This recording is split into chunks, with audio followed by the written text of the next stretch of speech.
Con un buen método y tiempo suficiente, no habrá secretos para la razón humana.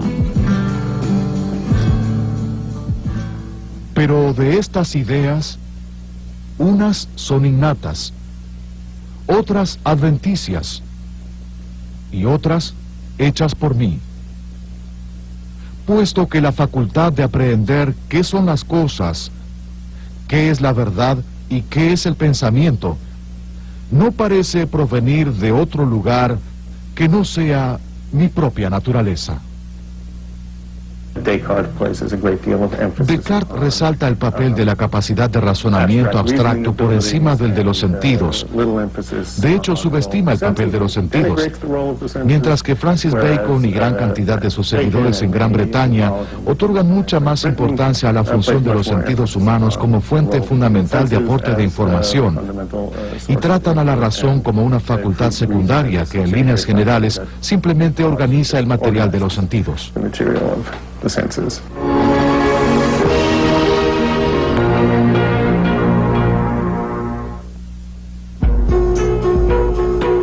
Francis Bacon fue uno de los primeros defensores del empirismo y consideró a los sentidos como los verdaderos cimientos sobre los que habría de erigirse el conocimiento. Los tres empiristas más notables fueron ingleses: John Locke, George Berkeley y David Hume. Si bien sus posiciones eran muy diferentes entre sí, todos coincidían en resaltar la fundamental importancia de la experiencia.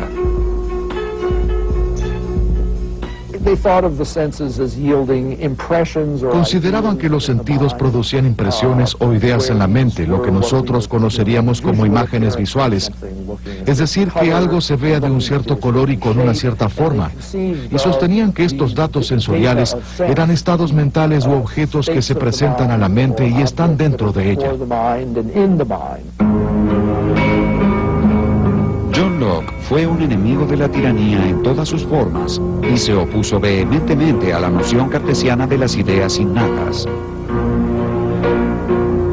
Locke sostuvo que si estas verdades generales, como los principios lógicos y matemáticos, fueran innatos, un niño los conocería por sí mismo y no habría necesidad de enseñárselos. Debido a que las ideas innatas no existen, la mente humana se comporta como un papel en blanco que va adquiriendo contenido a través de la experiencia. Según Locke, una idea es toda representación que podamos tener en la mente. Lo que debemos hacer es trabajar con la experiencia y generalizar desde la experiencia. Y por ello hay cosas que nunca podremos saber, y hay otras que solo podemos conocer de manera imperfecta, en la medida en que la experiencia nos las muestre. Obsérvese a un niño desde su nacimiento y se verá cómo con el paso del tiempo la mente se despierta más y más por los sentidos. Piensa más a medida que posee más materia para pensar. Si se pregunta cuándo un hombre empieza a tener ideas, creo que la verdadera respuesta es cuando tiene la primera sensación. El clérigo irlandés George Berkeley fue el siguiente gran empirista inglés. Al igual que Locke y Hume, Berkeley depositó su confianza en la experiencia sensorial.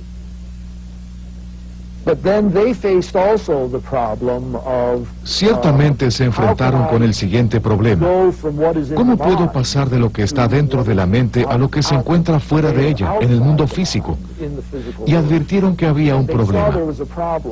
Berkeley en particular vio que había un problema y tomó una posición muy radical. Para él era imposible hacer una inferencia a partir de las ideas dentro de la mente y llegar a algo totalmente diferente a las ideas. Y lo que dijo en realidad es que todo lo que las personas llaman el mundo físico exterior, todo lo externo a la mente, en realidad reside dentro de la mente. Es decir, que las sillas, las mesas y todo lo que pensamos como algo físico, en realidad existen dentro de nuestra mente. El filósofo escocés David Hume llevó el empirismo a su extremo lógico. Según Hume, una percepción es toda representación que podamos tener en la mente. Hay dos tipos de percepciones: las impresiones, que son fuertes y nítidas, y las ideas, que son copias débiles de las impresiones. Por ejemplo, ver el color rojo es una impresión, recordarlo o imaginarlo es una idea.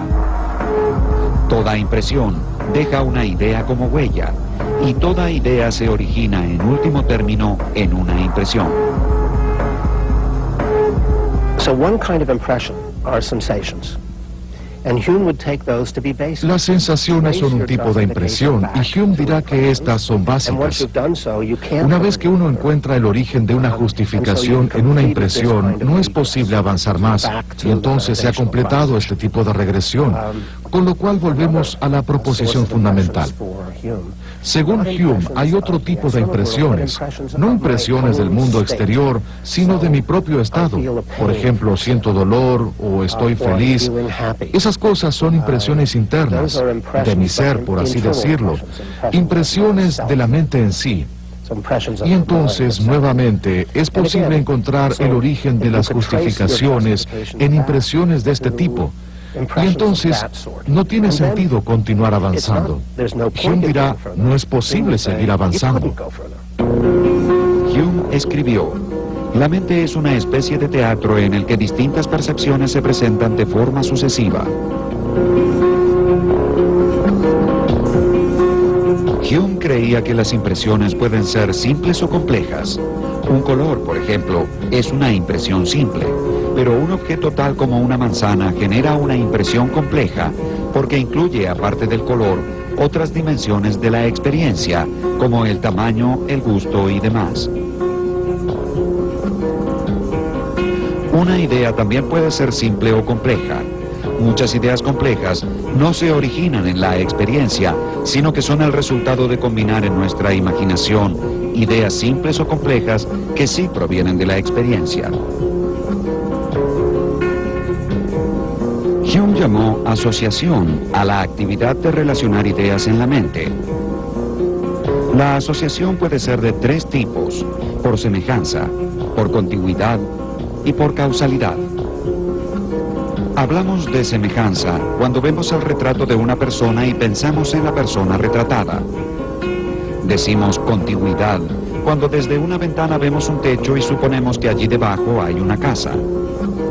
Finalmente, la causalidad se refiere a nuestra expectativa de que ciertos hechos sean siempre seguidos por otros.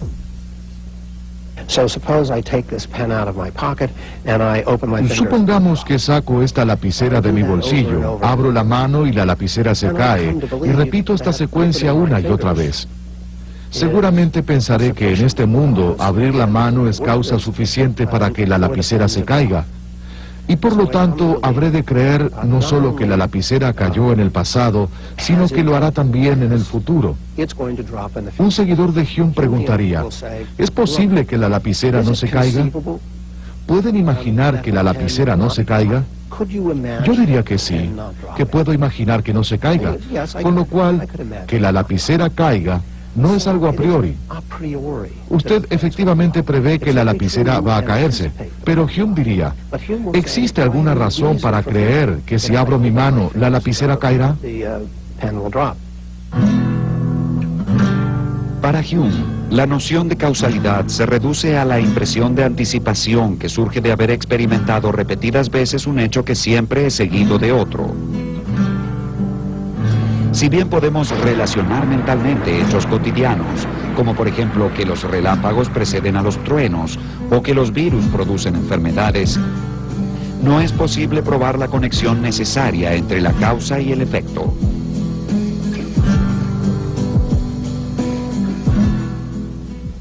Cuando miramos los objetos externos en torno nuestro y examinamos el modo de operar de las causas, nunca podemos descubrir ninguna fuerza o conexión necesaria, ninguna cualidad que vincule el efecto con la causa y haga que el efecto sea una consecuencia inevitable de la causa. Solo encontramos que, de hecho, el uno sigue realmente a la otra. Hume sostenía que si bien podemos anticipar hechos que suceden en una secuencia, no es posible probar la existencia de una conexión necesaria entre ellos. ¿Quiere decir entonces que no es posible relacionar efectos y causas para elaborar teorías sobre el mundo?